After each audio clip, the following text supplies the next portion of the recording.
बहुत सालों के बाद दीदी आ रही हैं घर में, मतलब मेरी ननद। तो कुछ ना कुछ ड्राई स्नैक्स तो हम सभी बनाकर रख ही लेते हैं। तो उनमें से एक आज बना रही हूँ, तो सोचा आप सभी के साथ भी शेयर करूँ।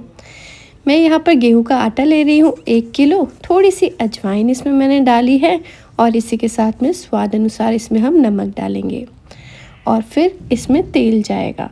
जैसे 1 किलो हमने गेहूं का आटा लिया है तो उसमें 200 ग्राम से 250 ग्राम ये जो गैप है ना, इसमें आप कितना भी ले सकते हैं। 250 ग्राम डालेंगे तो ज़्यादा खस्ता बनेगा, 200 ग्राम डालेंगे तो कम खस्ता बनेगा।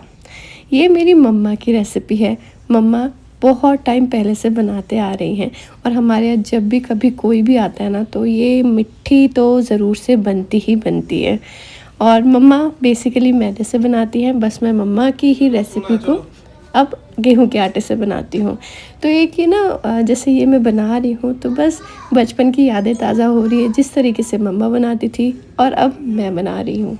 मोयन को ना हमें अच्छी तरीके से पूरे ही गेहूं के आटे में लगा लेना है, हाथों में अच्छी तरीके से मसल के, जब तक इस तरीके से एक बॉल ना बन जाए। मतलब ऐसी बॉल बननी चाहिए कि जो कि ईज़िली ना टूटे, थोड़ा दबाओ तब टूटे। बस अब इसका हमें आटा लगा लेना है। जो हम आटा लगाएंगे ना, कई लोग गीला लगाते हैं जिस कारण से ना अच्छे खस्ता नहीं बनते हैं ये नमक पारे। पर हमें क्या करना है, अच्छा कड़क आपको इसका डो लगा कर तैयार करना है, फिर बहुत ही अच्छे खस्ता नमक पारे बनते हैं, तेल भी कम पीते हैं। जब हम इसका डो लगा रहे होते हैं ना, तो लगता है यार थोड़ा और पानी डाल देते हैं, थोड़ा इजी हो जाएगा डो लगाना, लेकिन आपको वो बिल्कुल भी नहीं लगाना है, समेटते जाना है। देखिए कितना कड़क डो है, बिल्कुल इसी तरीके से रखना है। तो क्या है ना, खस्ता बनता है। साथ में ना गीला जब होता है ना आटा, तो तेल बहुत पीते हैं जब उसे हम डीप फ्राई करते हैं। तो जब कड़क होगा तो तेल भी कम पिएगा, ये ज़रूर ध्यान रखिए। और देखिए कड़क डो हमारा लगकर तैयार हो गया है। ढक कर रखेंगे, ज़्यादा देर नहीं, लेकिन हाँ मिनिमम 10 मिनट तो आपको इसको रेस्ट देना ही देना है। उतनी देर में जितनी मेहनत लगाई है ना आपने, थक गए होंगे, रिलैक्स कर लीजिए। अब जैसा कि मैंने बोला कि दीदी आने वाली हैं, तो एक नहीं 2-3 तरीके की चीज़ें बनाई थी।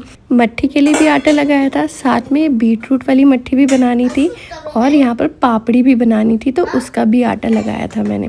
वो भी मैंने गेहूं के आटे का लगाया था और बीटरूट वाला हमने सूजी से बनाए थे। ये दोनों ही रेसिपी में डाल चुकी हूँ, आप ज़रूर चेकआउट कीजिएगा। सारे ही आटों को हम थोड़ी देर रेस्ट करने देंगे, क्योंकि अब मुझे भी थोड़ी रेस्ट की ज़रूरत है। बहुत गर्मी लग रही है, थक गई थी। फिर मैं करीबन आधा घंटे बाद वापस आई थी किचन में और ये देखो, मतलब ये देख रहे हो छोटे छोटे बॉल्स जैसे चिकन पॉक्स जैसे आ गए हैं। वो ना जहाँ पर हल्का सा ज़्यादा पानी था ना, वहाँ पर उस तरीके से हो गए। कोई नहीं, लेकिन अभी भी हमारा जो आटा है अच्छा कड़क है। तो बस इसकी हमें छोटी छोटी लोइयाँ तोड़नी है, लेकिन क्योंकि आटा कड़क है तो थोड़ी सी आपको मशक्क़त ज़्यादा करनी पड़ेगी उसे मसलने में, मीड़ने में, क्योंकि वो ईज़िली नहीं होगा और फटे फटे बनेंगे तो अच्छे नहीं लगेंगे। हमें चाहिए कि जो एजेस हो वो स्मूथ हो, तो उसके लिए आपको थोड़ा इस तरीके से मसल लेना है। मैं दबा दबा के कर रही थी तो हो नहीं रहा था, तो मैंने उठा के किया कि लाओ अब इसी तरीके से दोनों हाथों से दबा दबा के करूँ। अब इसकी हमें लोइयाँ तोड़नी है ना, तो एक चाकू ले लीजिए और उससे इस तरीके से कट लगा लीजिए। जितनी बड़ी छोटी पतली मोटी लोई आपको चाहिए उस हिसाब से आप यहाँ पर कटिंग कर सकते हैं लोइयों की। और ये जो हम मट्ठी बनाने वाले हैं ना, ये गोल गोल बनाने वाले हैं। तो एक लोई ली, उसे हाथों से हल्के हाथों से दबाइएगा और फिर बेलन से ना थोड़ा इस तरीके से बेलिएगा। गोल मत कीजिएगा, गोल बेलने में ना बहुत ही ज़्यादा वो हो जाता है, मतलब हाँ ठीक है इस तरीके का। लेकिन हाँ थोड़ा ओवल रहेगा तो शेप थोड़ा सा डिफरेंट हो जाता है, तो चीज़ उतने में ही देखने में अच्छी लगने लगती है। थोड़े से चेंज ना बहुत ही ज़्यादा बड़े चेंजेस में बदल जाते हैं। चलिए यहाँ पर मैंने कुछ मट्ठियों को शेप दे दिया इस तरीके से हाथों से दबाकर। अब चलिए इन्हें हमें फ्राई कर लेना है। कढ़ाई में यहाँ पर तेल गरम होने के लिए रखा हुआ है और तेल को हमें ज़्यादा गरम नहीं करना है। गैस की फ्लेम हमें लो टू मीडियम ही रखनी है। जब आप इसमें एक मट्ठी डालें ना, तो धीरे धीरे बबल्स उठें, मतलब बिल्कुल परफेक्ट टेम्परेचर है तेल का। अब बस इसमें हम एक बैच की मट्ठियाँ डाल देंगे। एक बैच में ही काफ़ी सारी मट्ठियाँ चली जाती हैं, क्योंकि इन मट्ठियों को सेकने में थोड़ा सा ज़्यादा टाइम लगेगा, इसलिए कोशिश कीजिए एक बैच में ढेर सारी डाल दें, नहीं तो थोड़ी थोड़ी डालेंगे तो आपको बहुत घंटों लग जाएंगे इन्हें सेकने के लिए। जितनी धीमी आंच में ये सिकती हैं उतनी ज़्यादा खस्ती और लेयरी बनती है, क्योंकि अंदर की जो लेयर होती है ना, वो धीमी आंच में सिकने में खुल जाती है। वहीं अगर फ्लेम हाई होगी ना तो बहुत जल्दी जल जाएंगी, अंदर से अच्छी नहीं बनेंगी और कड़क पत्थर जैसी बनती है। तो छोटी छोटी बातें हैं, बहुत बड़े अंतर ले आती है आपकी रेसिपी में। जब आप मट्ठियों को सेकें ना, इन्हें ज़्यादा डार्क ब्राउन नहीं कीजिएगा, हल्के से गोल्डन होना उतने में ही आप इन्हें एक स्ट्रेनर में निकाल लीजिएगा, क्योंकि अभी भी ये गर्म है ना, निकालने के बाद भी ये थोड़ा सा कलर चेंज करती हैं। तो यहाँ पर मैं एक स्ट्रेनर में इसलिए निकाल रही हूँ ताकि जितना एक्सेस ऑयल होगा वो ड्रिप आउट हो जाएगा।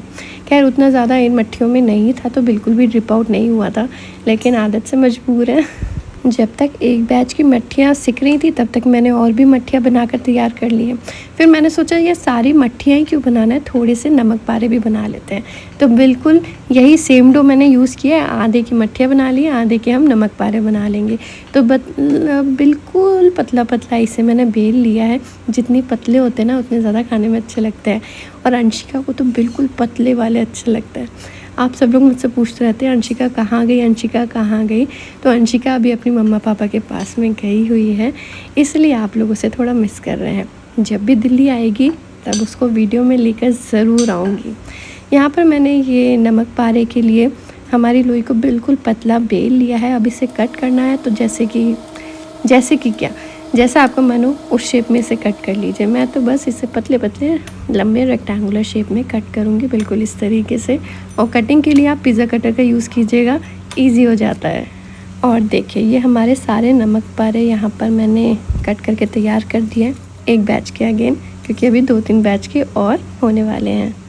चलिए जी, अब बारी है इन्हें भी सेकने की। तो ये हमारी मट्ठी भी सेक चुकी हैं, इन्हें हम निकाल लेते हैं और सेम तेल में हम हमारे नमक पारे भी सेक लेंगे। 1 पंथ 2 काज, ऐसा काम करना चाहिए जब समय हो कम और काम हो ज़्यादा।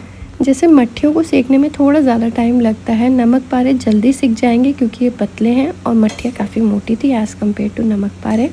तो उसको आपको ना ऐसे छोड़ नहीं देना है। गैस की flame again low to medium ही रखिएगा, हाई बिल्कुल भी नहीं रखनी है। इवन ज़्यादा लो रखेंगे ना तो ज़्यादा लो रखने में भी तेल पी लेते हैं। तो मीडियम फ्लेम पे आप इन्हें सेकिए और हल्के गोल्डन ब्राउन होने लगे, क्रिस्प हो जाएंगे तो आपको पता चल जाएगा जब आप इसे करछली से हिलाएंगे, और तभी आपको इन्हें स्ट्रेनर में निकाल लेना है। अगेन स्ट्रेनर इसलिए कह रही हूँ ताकि एक्सेस ऑयल जो है वो ड्रिप आउट हो जाए। अगर आप ऐसे ही टिश्यू पेपर के ऊपर निकालते हैं ना तो ये थोड़ी चीज़ें ना सॉगी हो जाती हैं, मॉइस्चर इवेपोरेट होता है ना इस कारण से। स्ट्रेनर में जैसे मॉइस्चर निकलता है तो वो निकल जाता है। तो बस यहाँ पर मैंने सारी ही मट्ठी, पपड़िया और बीट रूट स्नैक्स बनाकर तैयार कर लिए हैं। इससे पहले भी मैंने पपड़िया की रेसिपी शेयर की हुई है आपके साथ में, और बीट रूट बाइट्स की भी शेयर की हुई है, तो उसे भी ज़रूर कंसीडर कीजिएगा। एन्जॉय।